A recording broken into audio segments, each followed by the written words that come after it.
Cette première vidéo traite d'Indiana, qui est le tout premier roman que George Sand ait écrit seul et qui fut publié en 1832. Je traiterai du thème principal de ce roman qui, nous le verrons, deviendra un thème important dans l'œuvre de George Sand, il s'agit de la critique du mariage. Dès sa parution, Indiana connut un véritable succès. Un succès tel qu'Aurore du Devant a ainsi acquis la célébrité et a pu poursuivre sa carrière d'écrivain et vivre de sa plume. Ce roman a fait beaucoup parler de lui. Dans sa première préface, l'auteur doit se défendre contre la critique qui l'accuse d'immoralité en s'attaquant à l'institution qu'est le mariage. Elle s'en défend encore dans sa notice de 1852, soit 20 ans plus tard, en ces termes. On voulut y voir un plaidoyer bien prémédité contre le mariage.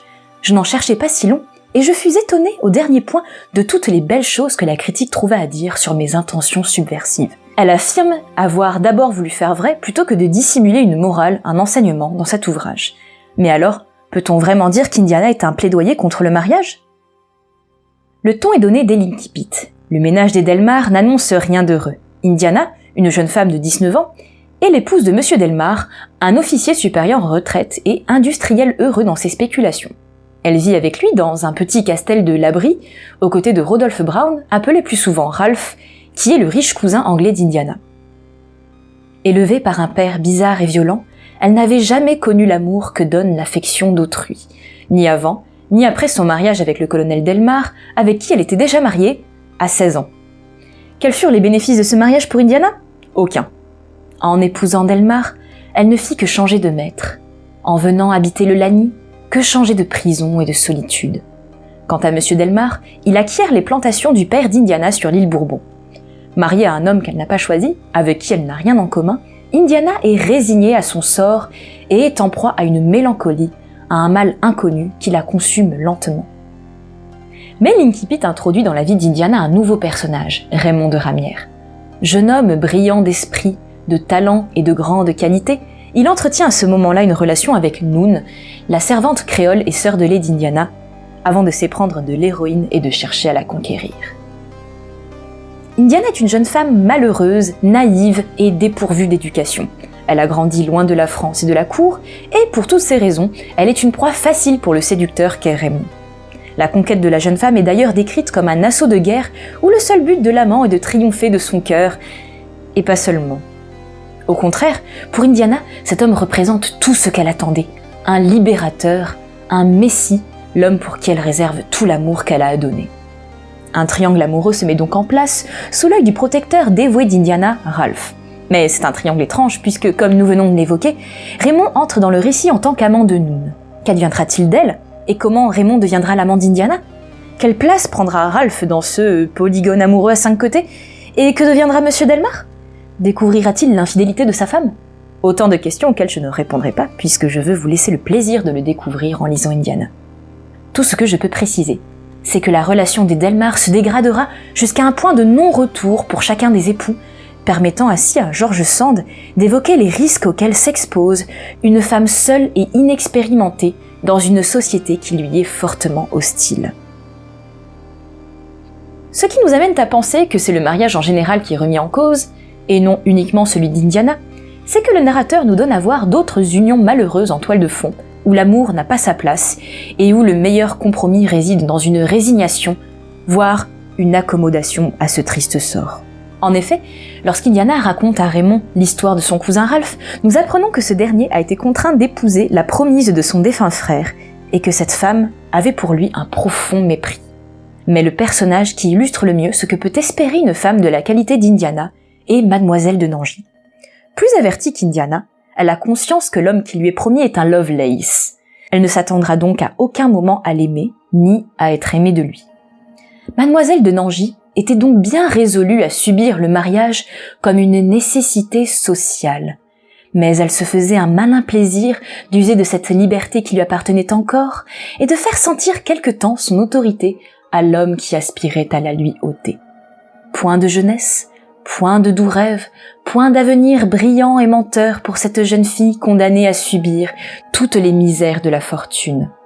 Pour elle, la vie était un calcul stoïque et le bonheur une illusion puérile dont il fallait se défendre comme d'une faiblesse et d'un ridicule. 10 ans se sont écoulés entre l'écriture des 2 préfaces d'Indiana. Lorsqu'elle revient sur son premier ouvrage dans sa préface de 1842, elle souligne la constance de son opinion et combien cette œuvre fut finalement le point de départ de sa réflexion sur la condition féminine qu'elle a traitée dans d'autres de ses œuvres depuis. Lorsque j'écrivis le roman d'Indiana, j'étais jeune, j'obéissais à des sentiments pleins de force et de sincérité qui débordèrent de là dans une série de romans basés à peu près tous sur la même donnée, le rapport mal établi entre les sexes par le fait de la société. Ces romans furent tous plus ou moins incriminés par la critique comme portant d'imprudentes atteintes à l'institution du mariage. Car George Sand a bel et bien écrit plusieurs œuvres sur le motif de la mal mariée, telles que Valentine, publiée 3 mois après Indiana, ou encore Jacques, publié 2 ans après. À cette période-là, l'auteur conteste très fortement l'institution qu'est le mariage. Dès Indiana et Valentine, la révolte contre le mariage réel, totalement désacralisé, engendre un désespoir qui est tout à la fois amertume et scandale devant l'institution politique et sociale et angoisse métaphysique, aspiration éperdue et puissante qui cherche apaisement, consolation, souligne Harriet Michel. Cette conception du mariage évolue dans l'œuvre de George Sand. En 1842, année durant laquelle elle a écrit cette seconde préface, George Sand publie également Consuelo, où elle prône le droit imprescriptible de l'amour dans le mariage, cherchant à lui restituer son caractère sacré. Dans ce roman, elle montre la chaîne des métamorphoses qui introduisent au plus haut amour vécu dans le mariage. C'est la palingénésie, c'est-à-dire la croyance selon laquelle les mêmes événements se succéderaient sans cesse dans le même ordre dans un mouvement de naissance, de mort et de renaissance. Dans Consuelo, grâce à la palingénésie dans l'amour et par l'amour, la vie conjugale permet de connaître enfin la plénitude, de renouer avec l'unité perdue. L'amour apporte enfin la consolation, qui ne peut s'exercer vraiment que si l'on accepte pour soi le dernier dénûment.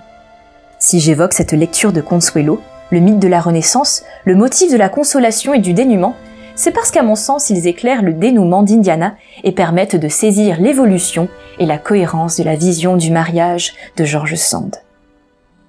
Indiana peut donc être considérée comme le point de départ de la réflexion de son auteur sur le mariage. La cause qui défend George Sand, c'est celle de la moitié du genre humain, c'est celle du genre humain tout entier, car le malheur de la femme entraîne celui de l'homme comme celui de l'esclave entraîne celui du maître. La comparaison de la situation de la femme à celle de l'esclavage est assez claire. Elle décrit cela comme une injustice et s'insurge contre la barbarie des lois qui régissent encore l'existence des femmes dans le mariage, dans la famille et la société. Ces propos nous permettent de conclure que la remise en cause du mariage à laquelle se livre George Sand dans Indiana trouve sa place dans un discours plus général qui fustige également la société de son temps. C'est pourquoi elle proposera plus tard dans Consuelo une vision idéale du mariage en opposition avec celle, plus ancrée dans le réel, que l'on trouve dans Indiana. Merci à vous si vous êtes toujours là. J'espère que cette première vidéo vous a plu. Si vous l'avez aimée, n'hésitez pas à mettre un j'aime, à la partager ou encore à poster un commentaire. Dites-moi si un sujet en particulier vous intéresse, si vous avez envie d'en savoir davantage sur une auteure ou sur une œuvre en particulier, et abonnez-vous pour pouvoir voir les prochaines vidéos. En attendant, je vous dis à très bientôt.